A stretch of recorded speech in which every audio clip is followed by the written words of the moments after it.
I decided to just start with a lobe-finned fish because I talked about that. We jump up to, now let's see, I need to get this on the whole screen. View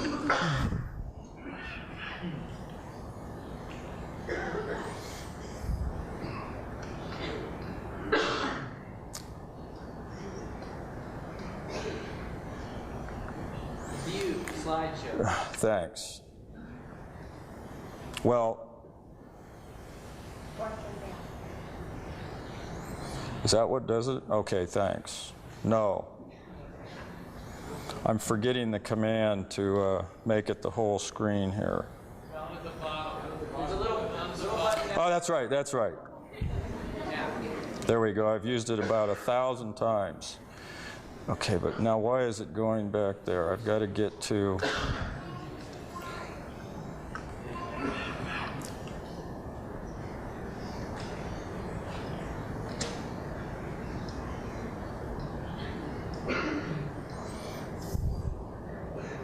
Okay, there it is.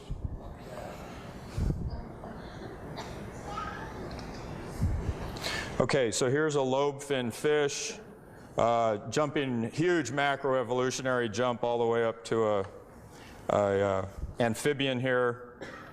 That would take a huge amount of explaining. And just look with your eyes at the sequence and how they're changing step by step in what seems to me a pretty smooth transition into organisms that look more and more like birds. There's finally a modern bird, and there's an eagle. Okay, now let's name these. A lobe-finned fish. You can see the dates there. A primitive amphibian like Ichthyostega. Again, that was macroevolution right there.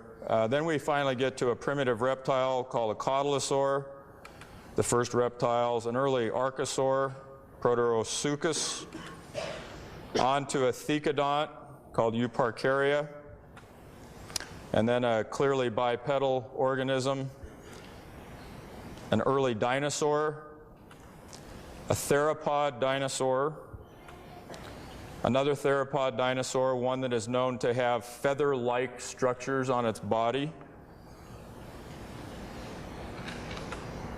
A tetnuran dinosaur like Allosaurus, which was a huge tetnuran. A maniraptoran dinosaur like Velociraptor. These are believed to be the closest relatives to birds. An avian dinosaur, the most primitive known bird, Archaeopteryx. Another avian dinosaur called Confuciusornis. An advanced avian dinosaur, or a nearly modern enantiornithine bird, or what's called an opposite bird.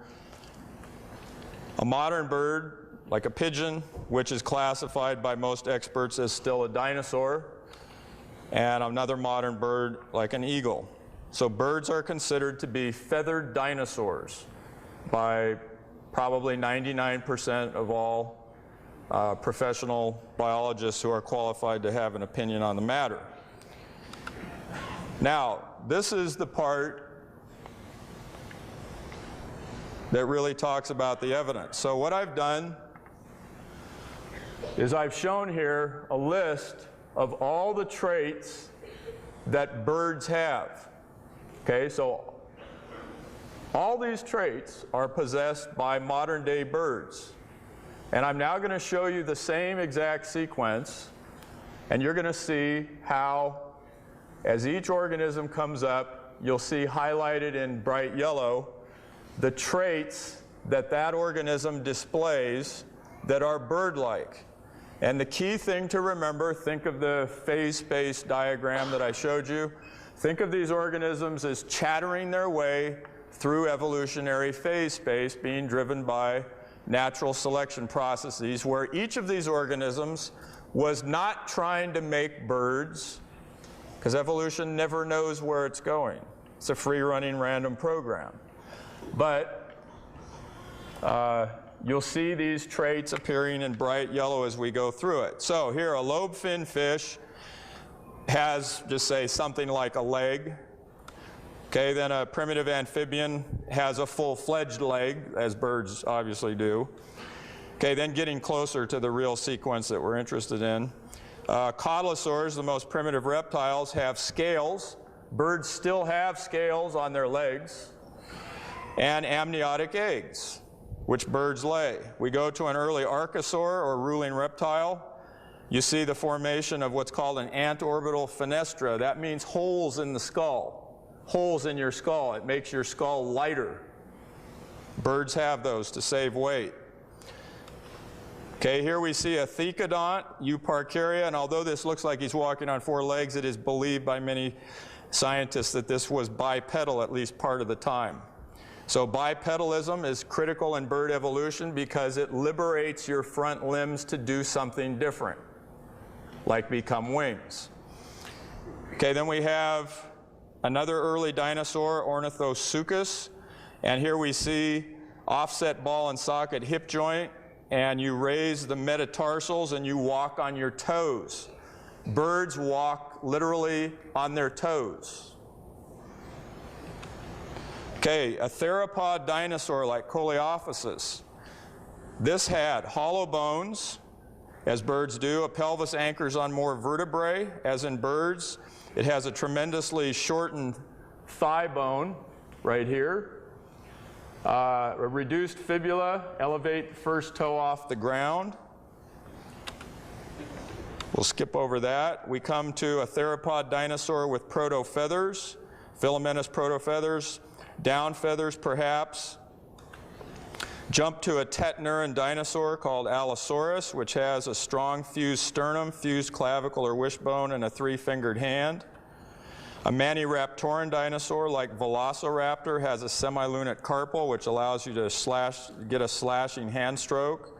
A swept back pubic bone, as in birds, a shortened trunk. Go to an avian dinosaur like Archaeopteryx.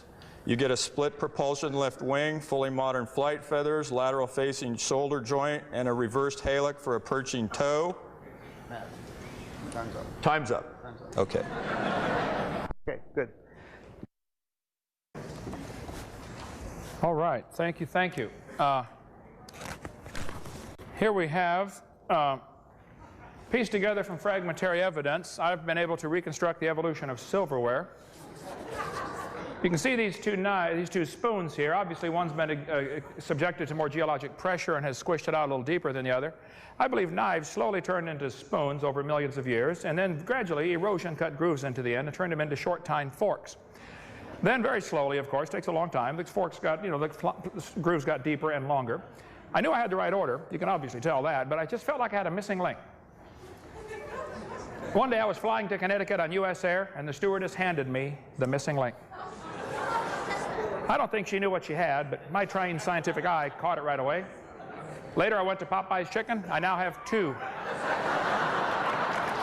So, the evolution of silverware is nearly complete. Of course, many mutants didn't survive over the years.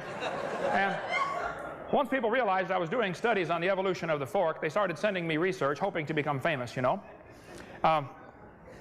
People get desperate for fame in this field. This is a cutthroat business, okay? We're hoping for fame and fortune. They sent me an obvious fraud. This is a fork head on a spoon handle. I caught it right away. I said, no, I'm sorry, this is unacceptable. This is a fraud, okay? Of course, how the race has evolved is still a question we're studying. But look, arranging things in order does improve